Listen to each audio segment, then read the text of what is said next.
Mount Hagen City Authority launched. Police to investigate assault by uniformed policemen. And draft cybercrime bill pushes strong penalties. This is National EMTV News with Hope Imaka. Good evening and thank you for joining us for Tuesday's news.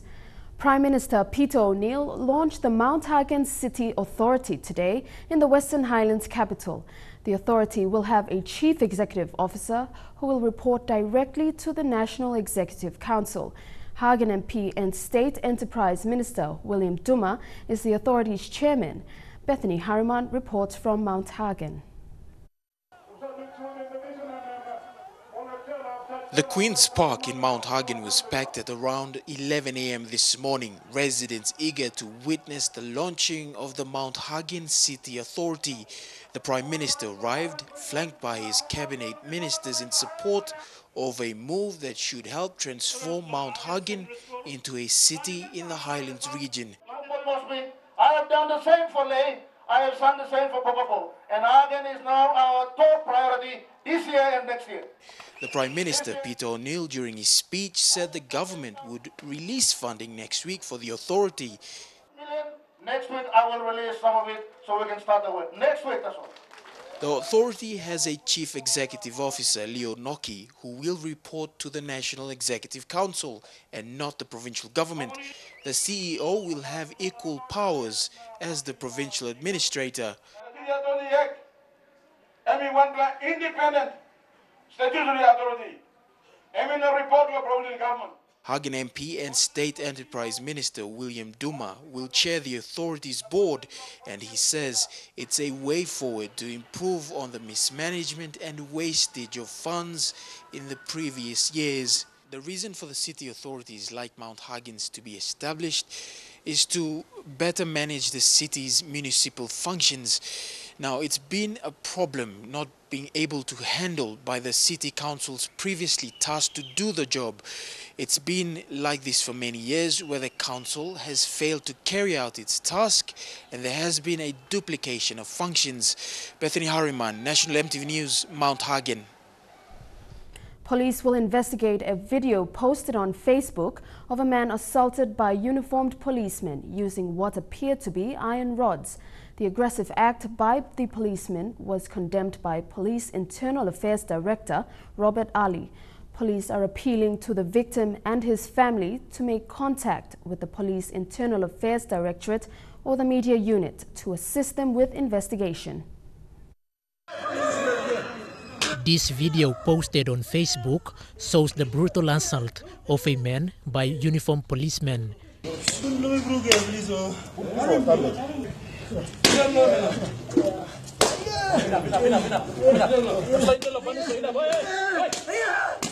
The aggression and use of what appears to be iron rods against a harmless man was condemned by Police Internal Affairs Directorate Director Robert Ali.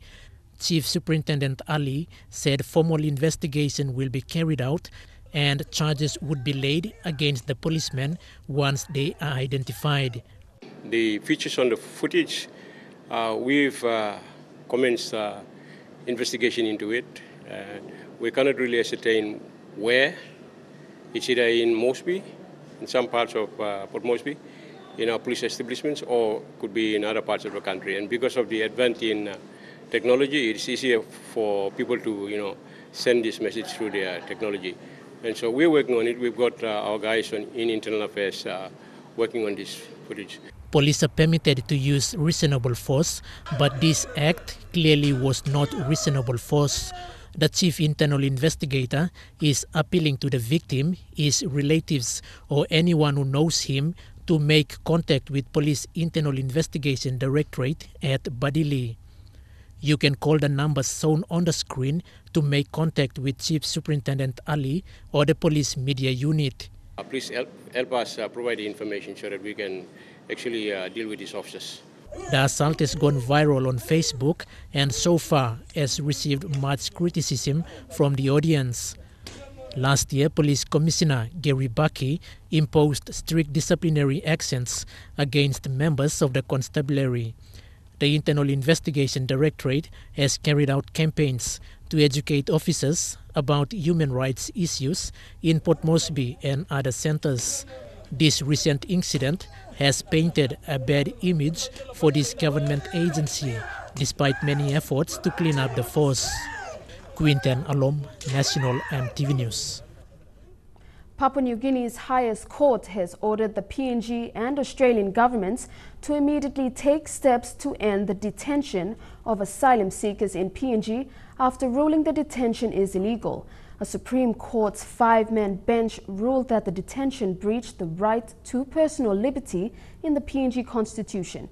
Since the reopening of the detention at the Lombroom Naval Base on Manus Island in 2012, over half of the 850 asylum seekers have been successfully processed and recognized as refugees. The refugees were then encouraged to take up residence at a transit center in Lorengau and encouraged to assimilate in the local community. However, only a handful accepted to be moved, whilst the rest refused to leave the detention center. While several successful applicants were given job opportunities in outer provinces but within the country, the unsuccessful applicants were faced with deportation and repatriation to their country of origin. The Supreme Court decision means that both groups, refugees and asylum seekers, are being illegally detained because their freedom of movement is curtailed. You can be jailed up to 25 years with a 50,000 kina fine for defamation in the new cybercrime code bill in 2016 becomes law. The penalty starts from 10,000 kina and 15 years in jail if you publish content that is deemed defamatory, but if you knowingly publish false material, then the penalty is heftier. The defamation in this instance is specifically related to making sexual references. This draft bill comes to light amidst a politically trying time for PNG as Papua New Guineans take to social media to make political statements. According to Section 19 of the draft bill, defamatory materials can be in writing, audio, video, or in pictures. And it specifically details that a material can be considered defamatory if it directly or indirectly depicts a person, whether living or dead, in a sexual nature or engaged in a sexual activity within the intention of 1. Injuring the reputation, profession or trade of that person, or inducing other people to shun, avoid, ridicule or despise that person. An active social media user and political commentator, Martin Namorong, says this is an intimidation tactic by the government. I think levels of defamation should be something that the judges should decide in terms of how much harm was done, and the justice system has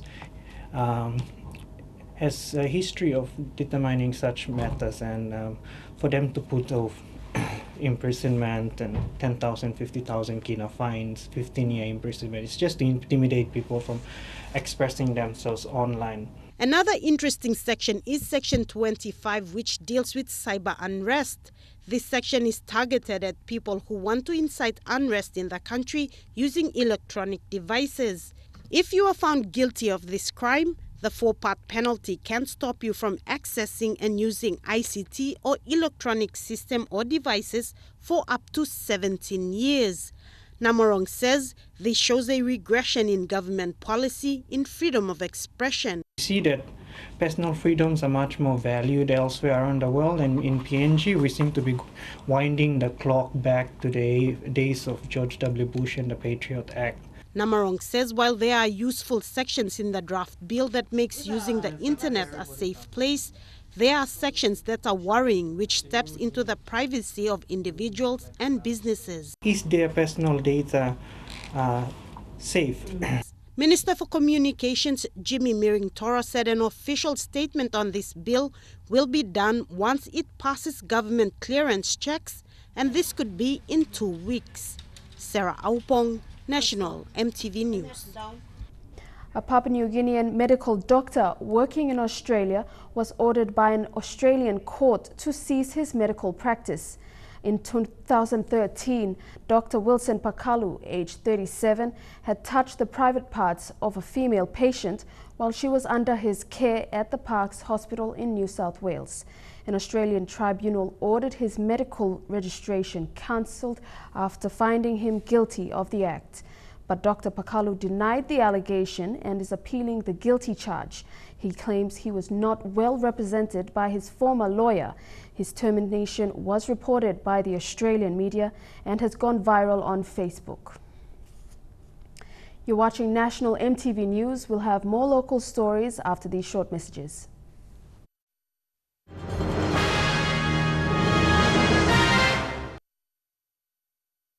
Welcome back. A murder suspect identified as Giame Samson, age 17, of Barum village in the Tewai Siasi district of Morobe province, will appear in the Lay District Court tomorrow for allegedly killing an 11-year-old girl. Police say the suspect, armed with a pocket knife, had stabbed her on her left rib during an occasion at the village last year. The deceased, identified as Nati Luke, aged 11, died from loss of blood. Morobe's Police Rural Coordinator Chief Inspector David Warrap said while there has not been any major incident within the last 24 hours, police have arrested 5 suspects for stealing. A slip rule application filed by Prime Minister Peter O'Neill to be heard today was adjourned to May the 5th for fixed hearing. A 3-man bench comprising of Justice Derek Hartshorn, Justice Colin McHale and Justice Don Sawong will determine whether their Supreme Court decision made on April 5th was an error. PM's lawyer Tiffany Twyvey told the Supreme Court today that she needs time to file further affidavits to serve the parties involved. The decision on April 5 discharged the interim order that prevented the police from arresting Prime Minister Peter O'Neill, Finance Minister James Marape, Attorney General Ano Pala, and others allegedly involved in the fraudulent payments of legal bills to private law firm Paul Paraka Lawyers. However, the Prime Minister was exempted as there is still an interim injunction in place in a proceeding that questioned the validity of his warrant of arrest obtained in June 2014. Marape then started proceedings in the National Court in order for Paraka Lawyers to be taxed on the legal bill paid for services rendered to the state.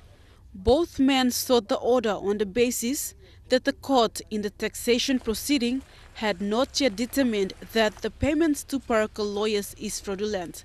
Therefore, they should not be arrested until this occurs. When the orders were refused by Justice Eric Kariko at the National Court, Marape and O'Neill then appealed before the 3-man bench.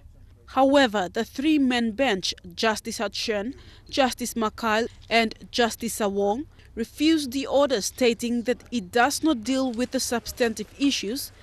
Therefore, the interim injunction sought cannot be granted. This means that the restraining order sought does not prevent and interfere with the taxation proceeding. The court ordered that the hearing of the leave application and sleep rule application today be vacated. The court also ordered all parties to file all application and proceed with the hearing of the sleep rule application on May 5.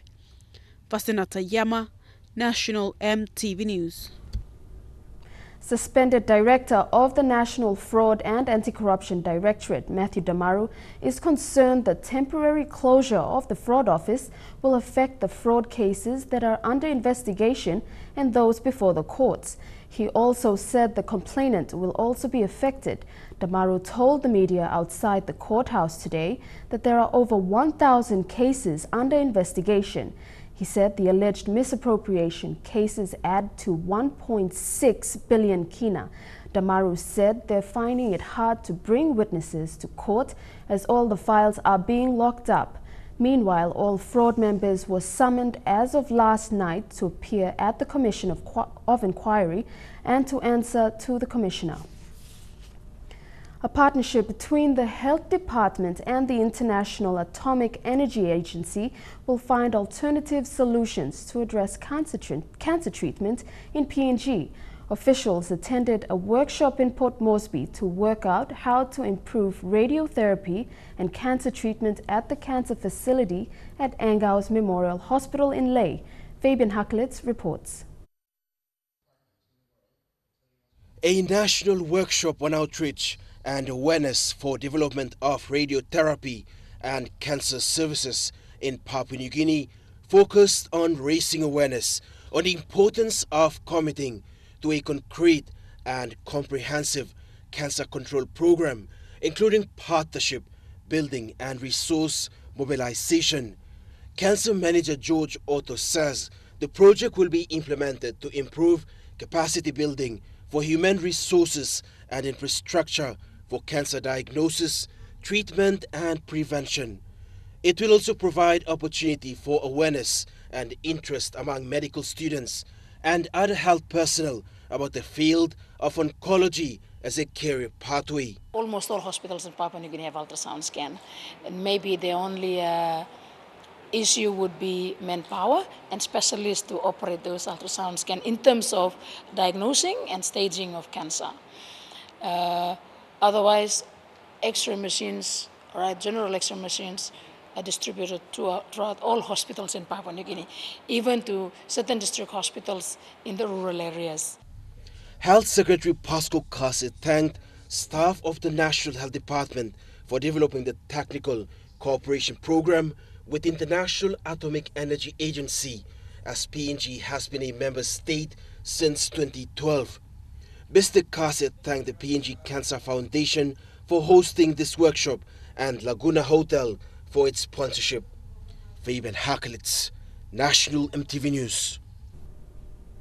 The Central Province Government is facilitating an e-government training workshop for all its CEOs and senior officers. This ICT training is the beginning of the province's move to improve its data collection and record-keeping system for better management at the provincial level. Central Provincial Administrator Gay Raga said it is the provincial government's intent to improve service delivery. The Central Province e-Government Training Workshop was opened today in Port Moresby with senior members of the provincial government and the provincial administration. Dixon Guina from the Department of Provincial and Local Level Government said the Central Province is the first to take seriously the use of ICT to improve the monitoring of all its projects being undertaken in the province. Provincial Administrator Gay Raga said the provincial government wants to improve service delivery and how business is done in the province by advancing its data collection and record-keeping systems. Karo Kila, IT manager at the CPG headquarters, said the participants are being trained to use two specific systems. Today's training is starting with the development project management system, and Thursday is going to be a Proctus. Proctus is the paperless registry operations and case study. The training is being done by ICT experts from Malaysian ICT company Science, led by project manager Jonah Benjamin Koo. Okay, the system that we are introducing is a system for them to monitor the projects. So in that way, they are able to input the data from the relevant district areas, and that data will be consolidated at the central province so that the management from this area will be able to see all the progress of the projects. Mr. Kila said apart from training the participants on how to use the development project management system, they will also learn from the paperless registry operations case study. We spend about 1.2 million every year on paper and ink and all that. With what we're going to roll out, we're going to cut that down.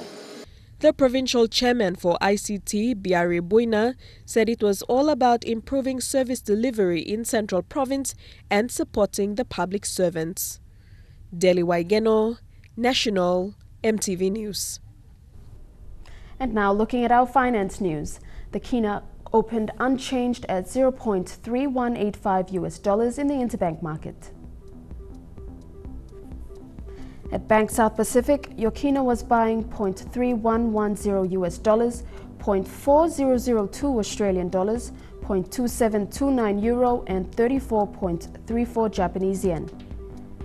Looking at commodity prices at New York close, coffee and cocoa closed higher, while gold and copper closed the day lower. Palm oil and copper closed lower, while crude oil closed the day higher. And on the stock market, the Dow Jones closed at 26.51 points lower, the ASX closed at 17.07 points lower, and the All Ordinaries closed at 16.7 points lower. Among stories making headlines, PNG still has a huge gap to fill in the area of medical imaging. Stay with us.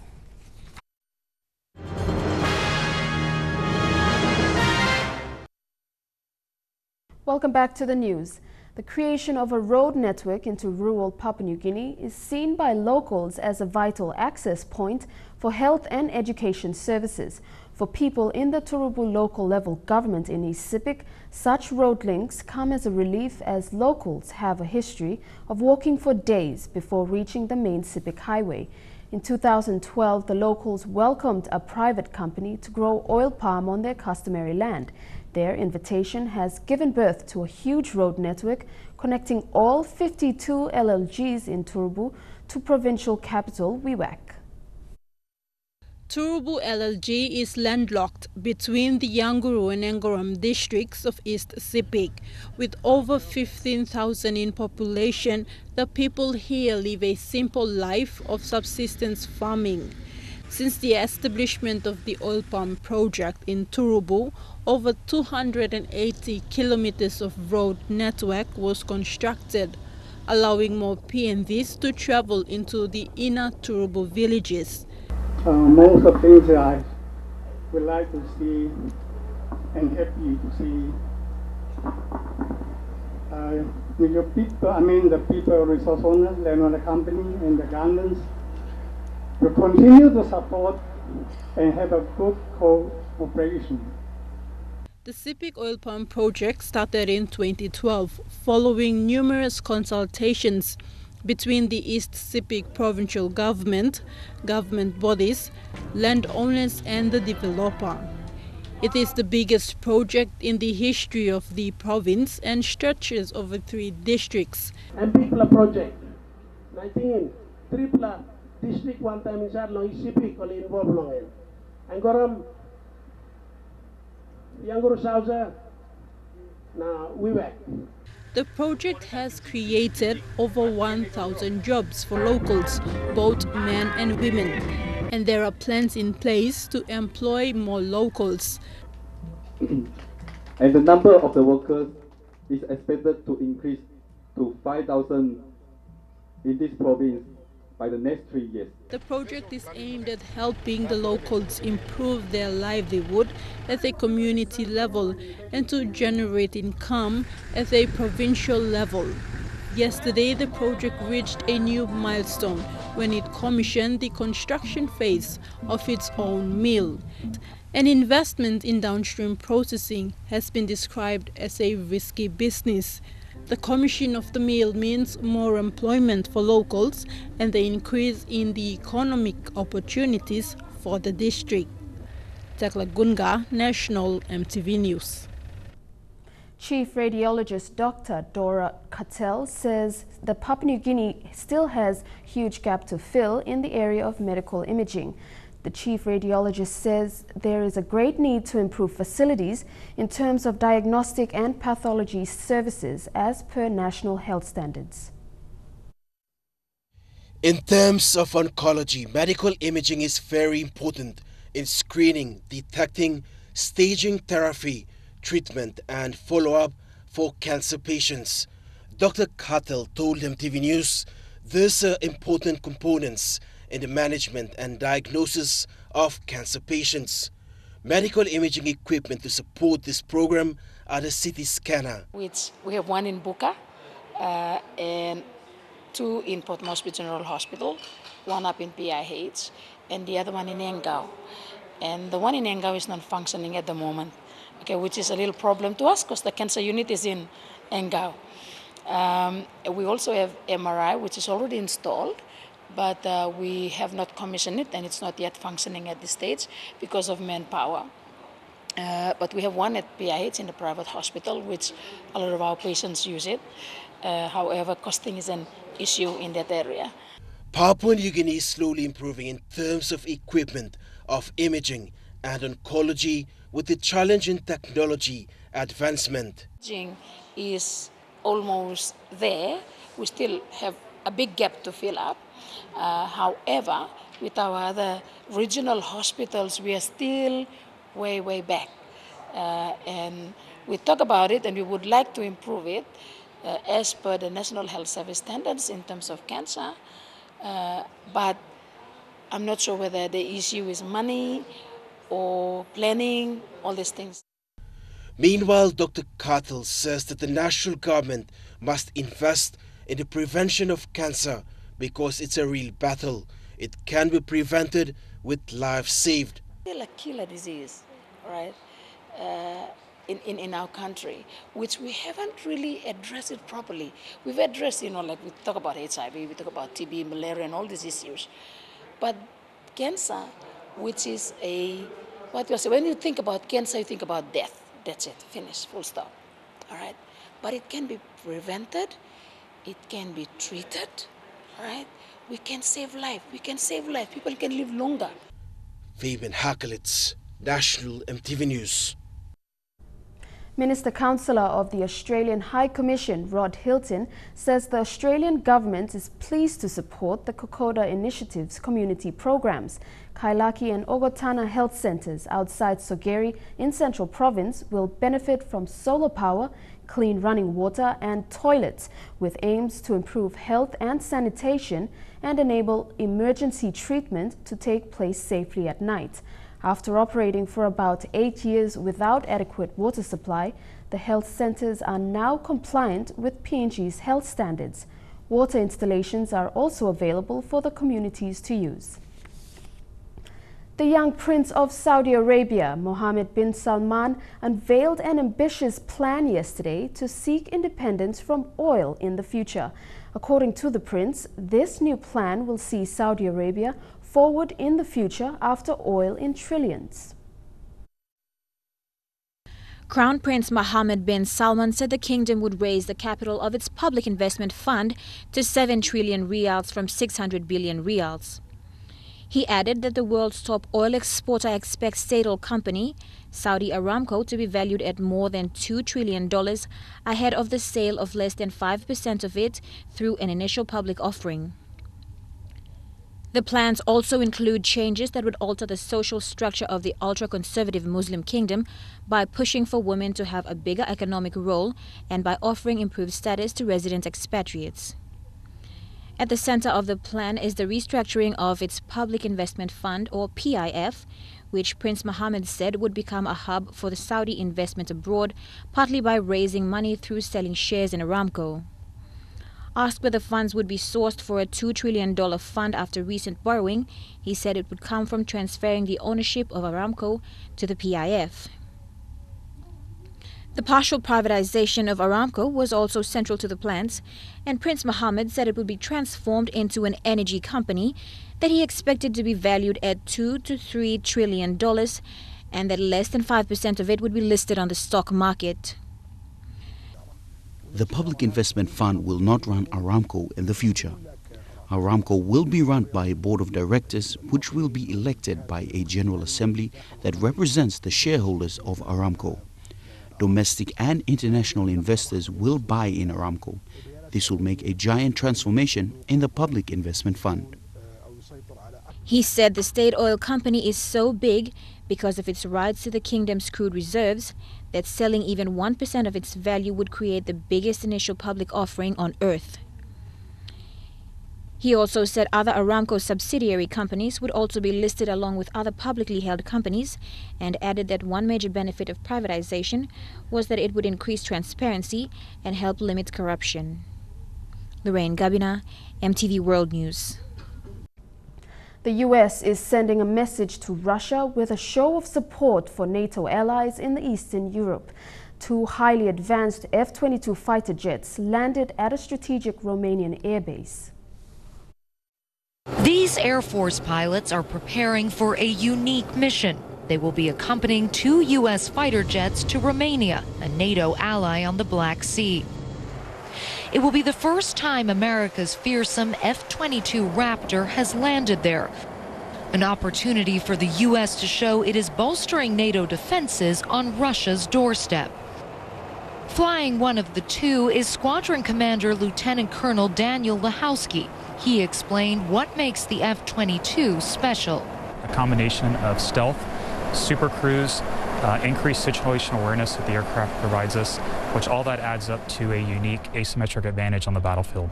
So basically you're saying this is the best fighter jet in the world? The aircraft is truly incredible, and it is indeed the best fighter aircraft in the world. The technology is so advanced that Congress has banned their sale overseas.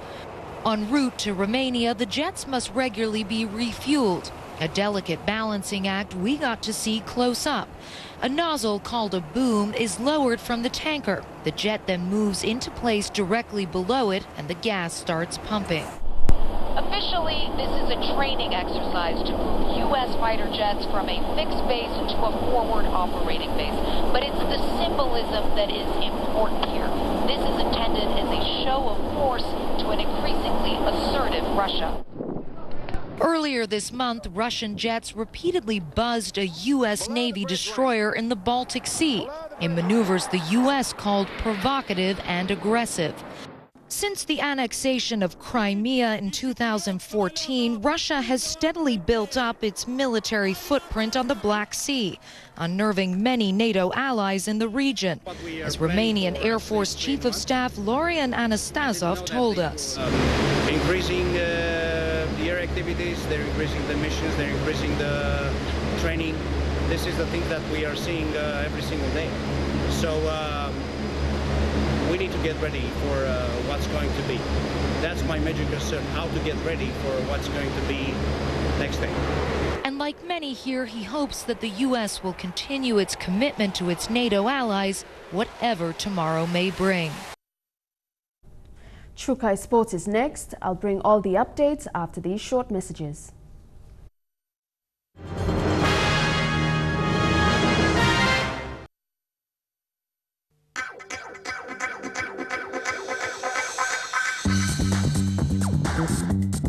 Trukai Sports.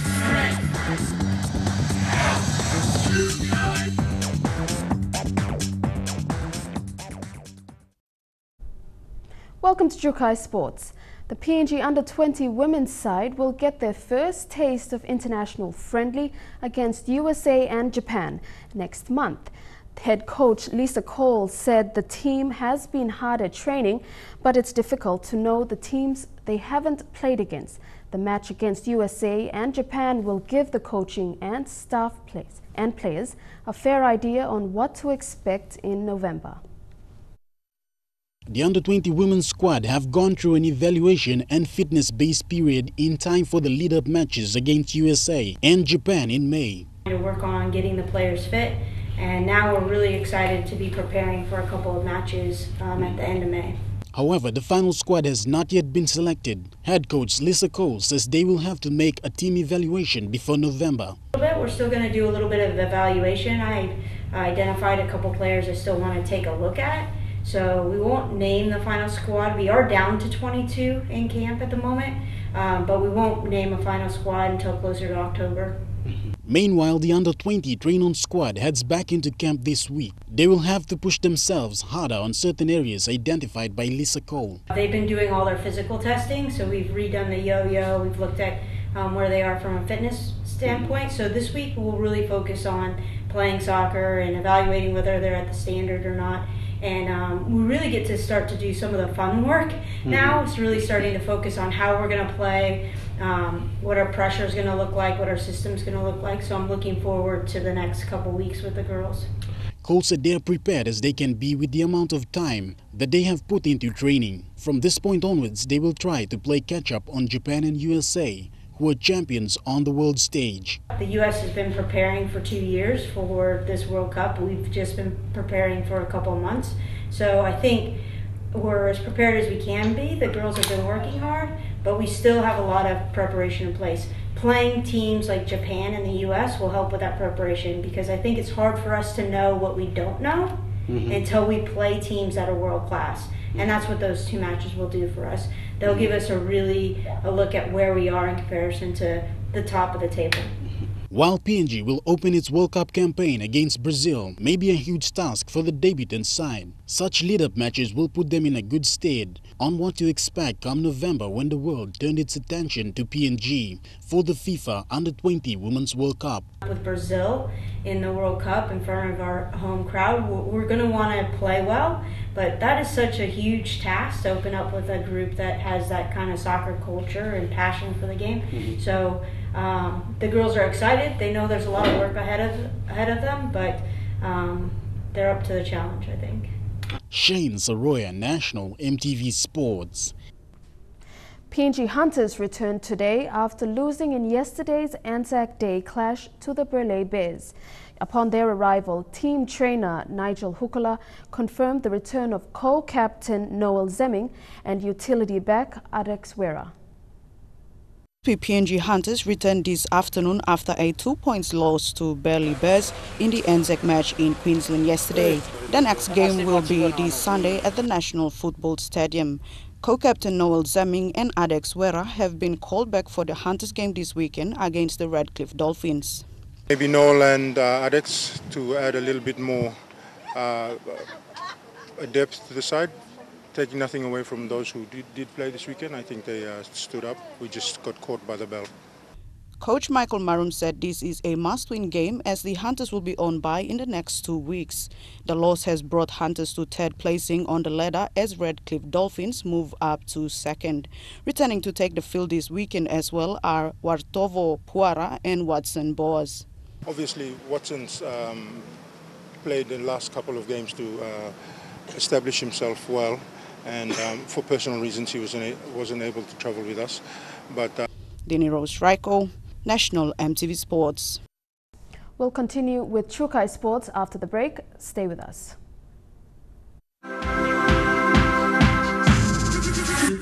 Trukai Sports. Welcome back to Trukai Sports. Despite missing out on the OFC Champions League race, Hekari United has won the Fair Play Award to add to their OFC trophy collection. This will be the Reds' second award in the OFC, the first being the OFC Champions Trophy won in 2010, which qualified the team to take part in the FIFA Club World Cup in Abu Dhabi. Hekari won the Fair Play Award while Auckland City striker Joe Moreira picked up the Golden Boot Award. OFC champions Auckland City will represent Oceania and will take on some of the best players on the planet yet again in December's FIFA Club World Cup in Japan. The Talapias team from Morata are now able to take part in the Port Moresby Rugby League with the help of sponsor Michael Kandiu.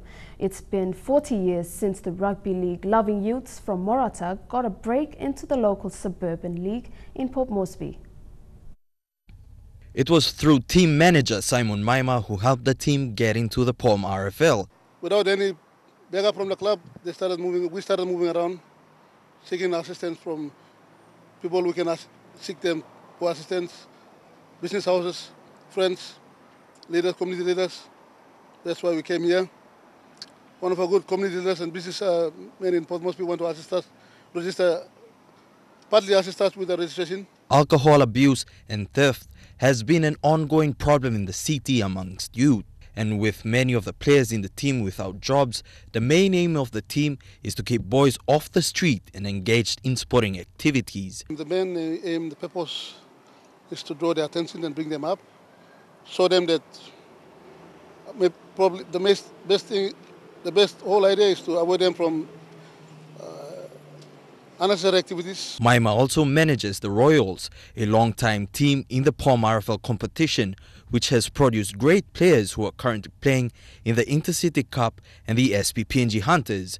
He says he has seen great talent from the Talapias during the off-season competition and is certain some will be selected into the teams in the Intercity Cup. There's no way they can get out to be exposed. I think probably this year we'll have some good time to have them, the players, and show their raw talents and expose them. Club sponsor Michael Kandu presented a check of 1,000 kina today to help register the team. Put a little coins to support you guys, to support your team as you're taking part in the Suburban Rugby League. The Port Moresby Rugby League competition is set to kick off this weekend at the Murray Barracks Oval in Port Moresby. Elijah Lavet, National EMTV Sports. That's it for True Kai Sports. Stay tuned with National EMTV News. True Kai Sports.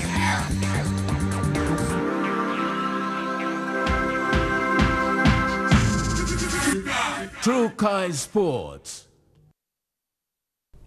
We are unable to bring you the weather forecast, but before we go, former Chief Executive Officer of EMTV, John Taylor, has died aged 76. He is said to have passed away today at home just outside of Canberra, Australia, after losing his fight to cancer. Taylor was the second CEO of Media New Guinea Limited and the longest serving. He worked for a period of 10 years from 1988 to 1998. He was also responsible for expanding EMTV's signal in the country.